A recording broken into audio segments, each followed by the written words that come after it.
Welcome to SVG-TV News for Thursday, February 12, 2015. I am Jennifer Richardson with the details.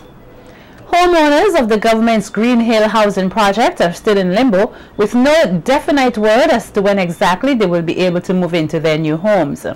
Some of the frustrated homeowners told SVG-TV News that with 2 months already into the new year, they are still awaiting some form of meeting or correspondence from officials at the Housing and Lands Development Corporation, the HLDC, on the exact status and progress of the work being carried out on their homes. The homeowners say while they were promised that some of them would have been able to move into their houses by the end of 2014, no one was able to do so. They also explain that the HLDC is now more than 6 months behind on the delivery of the houses after promising to complete each house within a 6 to 9 month time frame. SVGTV News was unable to obtain a response on the matter from the HLDC. The corporation has recently undergone some changes in its management, with the chairman and manager being replaced by Sir Vincent Beach as chairman and Kenyatta Aline as general manager. Concern has been raised about the debt servicing costs of this country.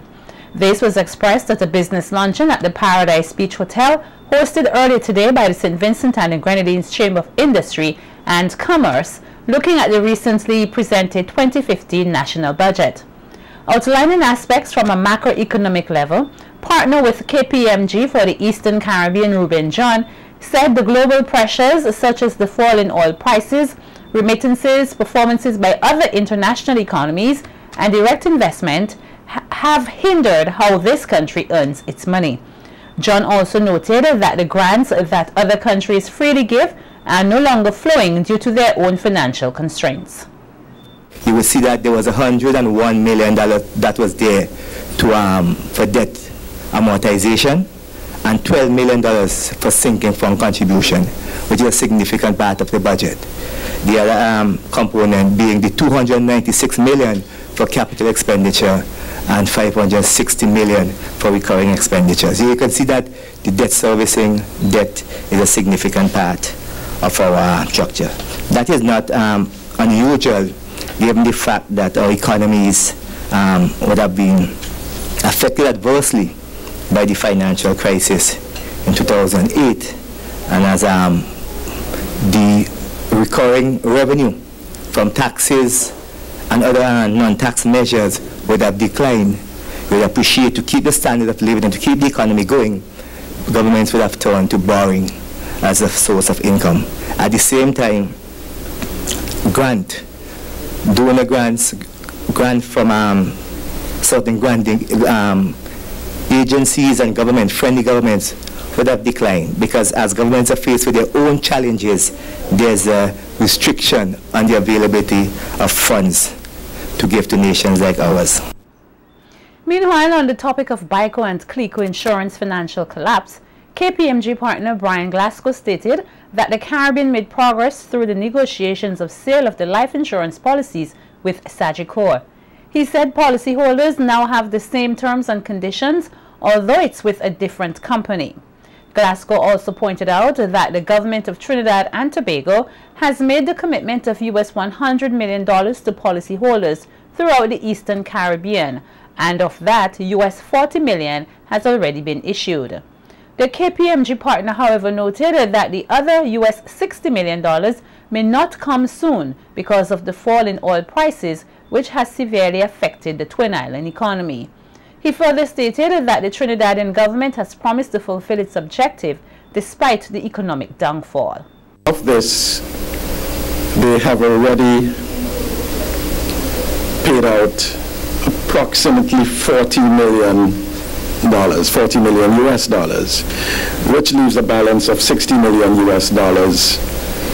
However, you're all aware of the issues with the falling oil prices. You're aware, I'm sure many of you would be, if not all of you would be aware, that Trinidad's own budget, was based on oil prices of $80 per barrel. Oil prices are wavering around $50 per barrel. So Given the additional $60 million to the Eastern Caribbean for policyholders' relief is, and I'm sure you would appreciate, not exactly right up on their priority list at the moment. It is a commitment, and the governments are confident that they will receive the money, but let's be realistic. I can't imagine that that would be a major priority for Prime Minister Prasad. In order for CSME member states to properly utilize the benefits that are available to them, valid education on the subject matter is crucial. That's according to CARICOM Secretariat's Program Manager for Human Resource Development, Morella Joseph. Speaking at the opening of a one-day workshop held here earlier today for about 30 secondary and tertiary level teachers, Joseph said the workshop seeks to facilitate information flow on the CSME and aspects being implemented in other member states. Member states had different processes to apply for a skills certificate and verification of that same certificate. Under the CTCP, however, these and other processes are reviewed and the recommendations are made and implemented to ensure easier access to the CSME rights and the privileges. Apart from making the CSME easier to operate in, the issue of public education needs to be addressed, and with great urgency. There are many among us throughout the Caribbean who know little or nothing about the CSME and the benefits of visional integration. Because those of us who are in the know, those of us who are knowledgeable about these issues have not done enough in our respective countries to inform and educate our populations on these issues. We need to be able to reach out to our people, to connect with them.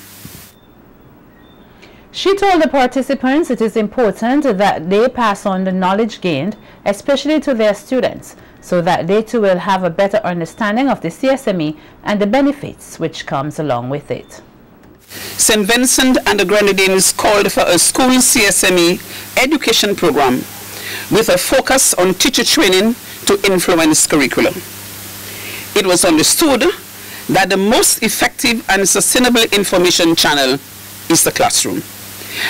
So, I say to you, let us all work together as one people to get our adolescents and our youth on board.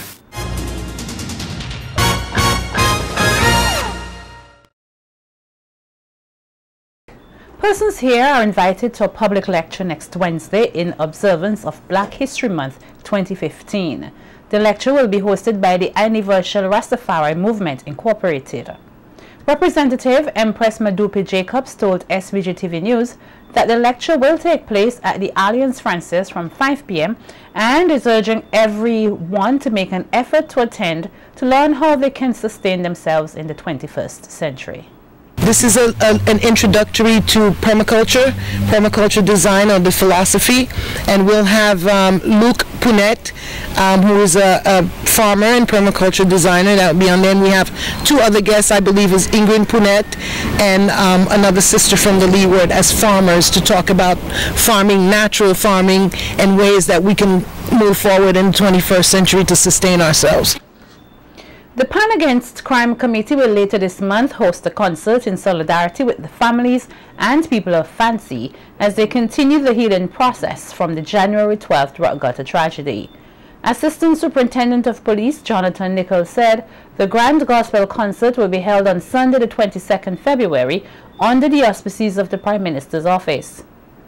He said the event is also supported by the Association of Artists, Writers and Producers and other groups.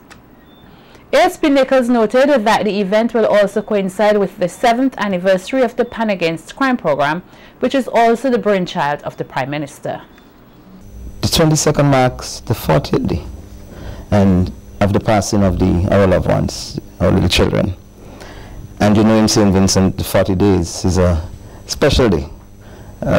We call it a week. You have a week to remember the deceased, 55, and those 2 who are still missing. And as you look at it, it's the Pan Against Crime's 7th anniversary. And we're looking at remembering 7 victims. So it really coincides, you know.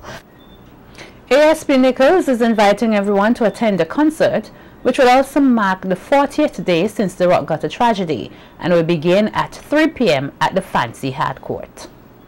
From throughout St. Vincent and the Grenadines, as they turned out in numbers for the funeral, we are again expecting a massive turnout to again show our support and solidarity with the persons of Fancy.